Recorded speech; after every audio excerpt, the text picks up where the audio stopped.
Hello friends, good morning. তোমরা সবাই কেমন আছো? আশা করছি সবাই খুব ভালো আছো, আর আমিও খুব ভালো আছি। আজ এই সুন্দর সকালটা খুব সুন্দরভাবেই শুরু হয়েছে।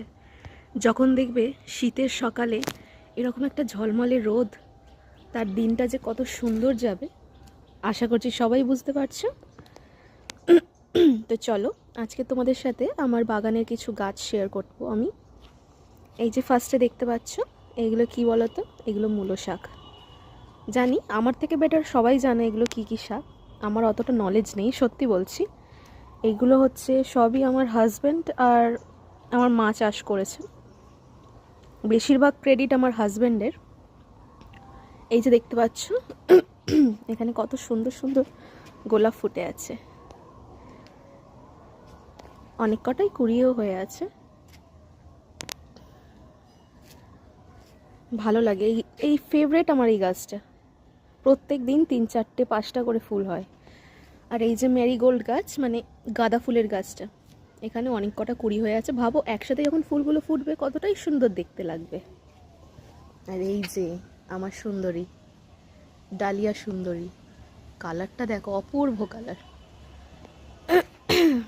এখানে দেখতে পাচ্ছ টমেটো গাছ আছে, উচ্ছে গাছ আছে, এইগুলো লঙ্কা। কসমস গাছগুলো দেখতে পাচ্ছ একদম লম্বা লম্বা হয়ে আছে। এই একটা, এই গাছটা যে কতবার আমার ছেলের হাতে মারা গেছে আবার বেঁচে উঠেছে যে কি বলবো। যতবার লম্বা হয় আমার ছেলে খেলতে খেলতে এসে মুচকে দেয়, আবার ওর বাবা ডান্ডা দিয়ে সোজা করে দিলেই ঠিকঠাকভাবে আবার দাঁড়িয়ে যায়। এটা সব থেকে বেশি লম্বা হয়েছে। এটাকে তো আমরা কসমস গাছ বলি, তোমরা কি হিসাবে চেনো তো জানি না, অনেক নাম হতে পারে, জানিও। চলো তোমাদের সাথে আরও কিছু গাছ শেয়ার করব। এটা হচ্ছে আমাদের বাড়ির পিছনের।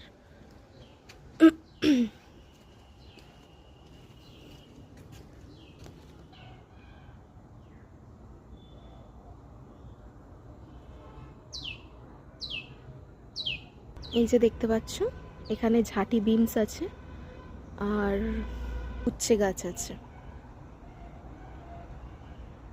উচ্ছে গাছগুলোতে খালি পোকা লাগছে, তোমরা কেউ জানলে বলো তো কিভাবে এটা অ্যাভয়েড করা যায়। আর এই যে একটা আম গাছ, আর এটা পেঁপে গাছ, পালং শাক এইদিকে,